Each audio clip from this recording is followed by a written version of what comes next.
And if you listen to nothing else in this video, please listen to this. When you're standing over a shot, you have two choices. You can either choose to be confident and live with the consequences, or you cannot be confident and know what's going to happen.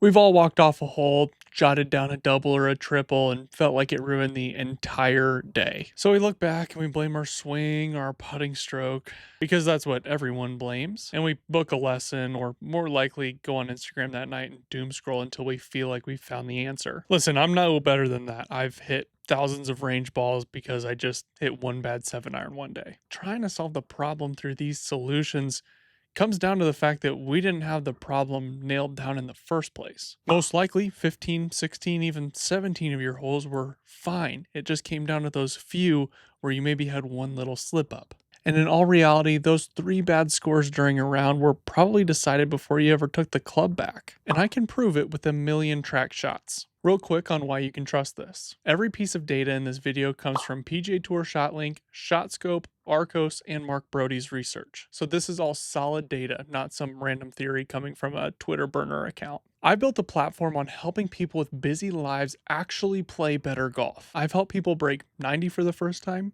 break 80 for the first time, and cut their handicaps in half, all without them spending significantly more money or really any more time on their game than they already do. And in every single one of those stories, their swing was not something that they changed. It was really those 3 holes. I've got experience with this myself, and we'll talk about it later. Earlier this year, I blew up an entire USAM qualifier with 1 hole. But by the end of this video, you'll know what the 3 decisions are that create every single blow-up hole. And you'll have a number that you can write down on your scorecard before every single round that'll help you limit the damage. 3 things are coming. First, proof that your swing wasn't the issue or wasn't the reason you shot that high number. This one's a little uncomfortable. Second, the script that every single blow-up hole follows. And honestly, once you see it, you cannot unsee it. Finally, the disaster budget. This is the pre-round number that turns those doubles, triples, and quads into bogeys without changing one thing in your swing. One more thing before we start, I turned this entire system into something I call the disaster card. So if you're tired of 1 or 2 bad holes deciding your entire score, this is the fix to keep in your pocket or on your phone. It's free.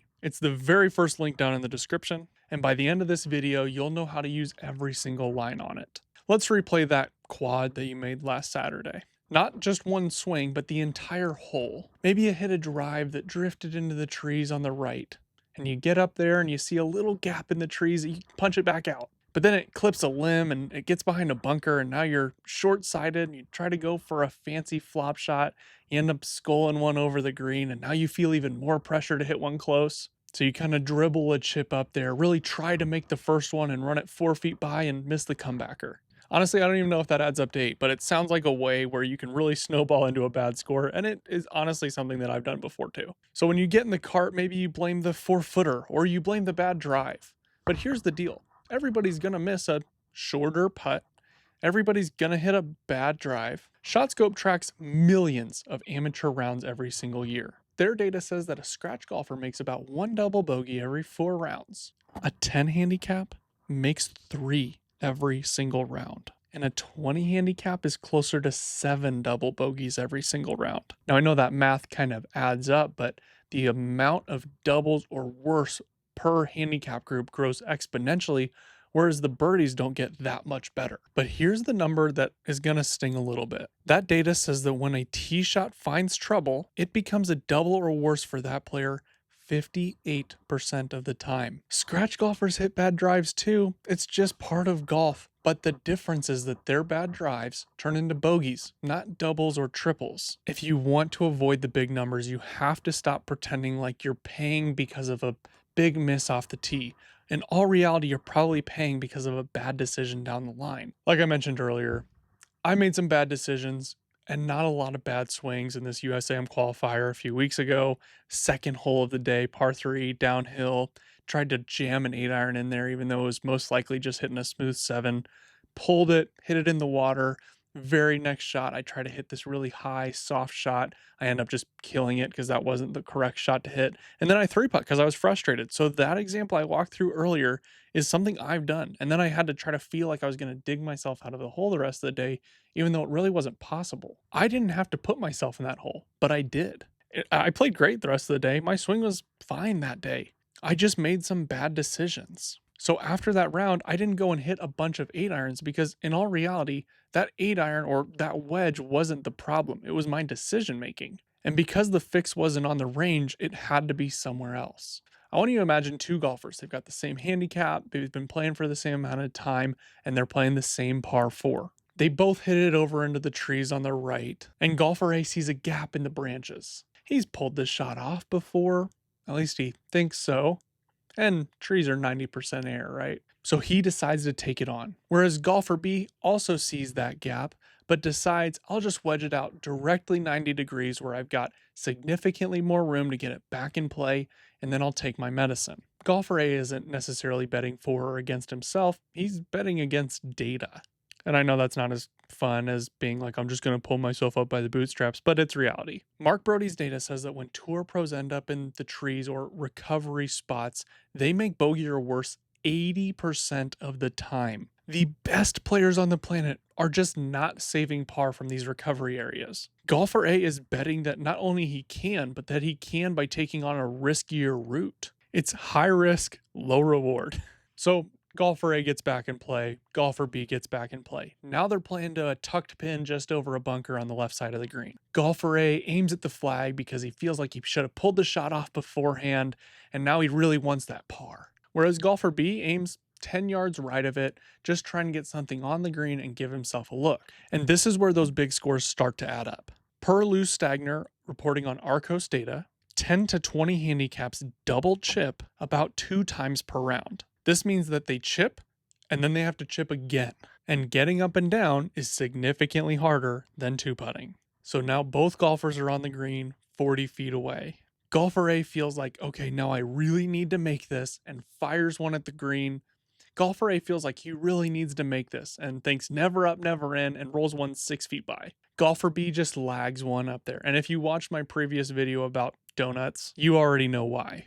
Beyond 40 feet, there's practically no difference in making that putt between you and a pro, but there's a massive difference in the ability to 2-putt. Now we add up these two scorecards and you can kind of see where this is going. Playing this aggressive and get the ball in the hole mentality golf right after a mistake or just a bad swing is an easy way to snowball into a large score. You can't go back and redo that drive. It exists. Now we just have to live with the consequences and not make it worse than it already is.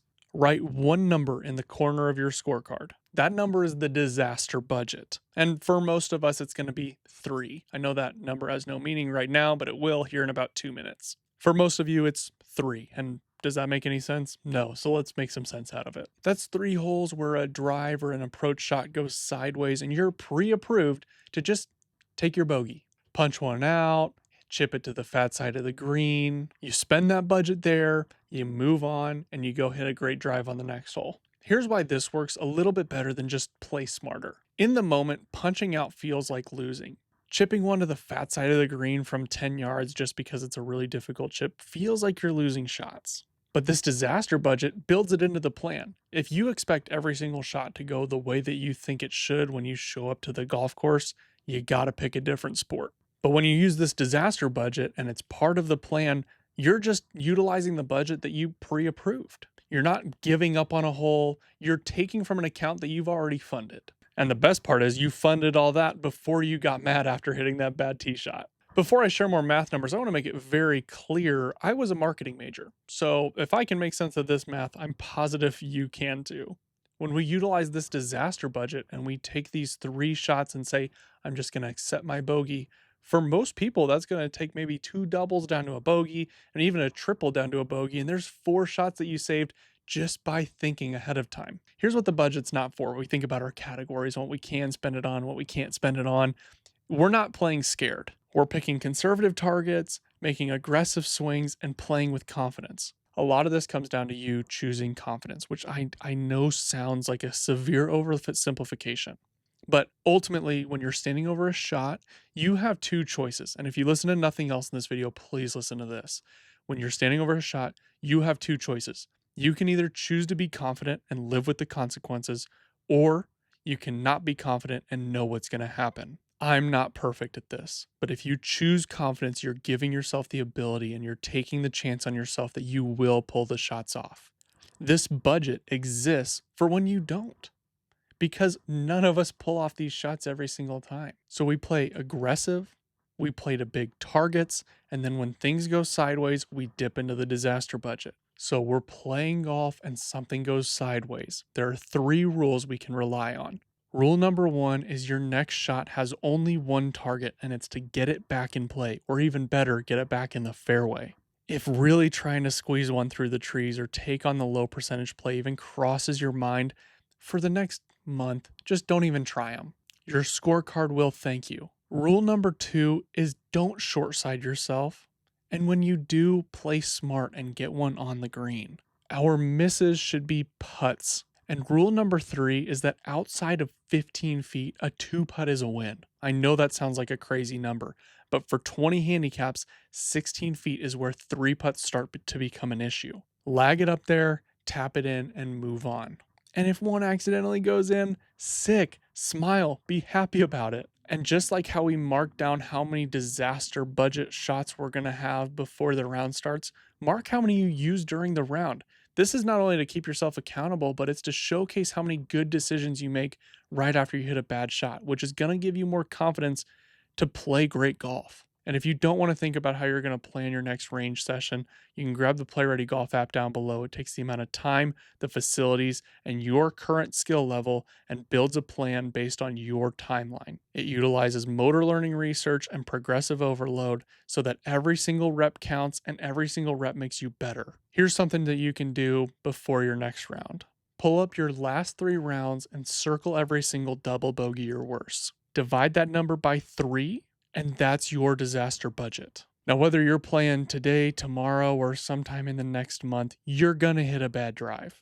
I know I will. That part was never up to you. But what is up to you is how you can control the next 3 minutes where you go and make a good decision and take your bogey. Ultimately, you have not gotten any better by just watching this video. But now you know those big numbers are optional. So write the number in the corner of your scorecard, spend it how you're supposed to, and go get after it. And if it surprised you that your swing isn't the problem, just wait until you find out what the driving range has been doing to you for the past 100 years. That video is right here. I'll see you next time.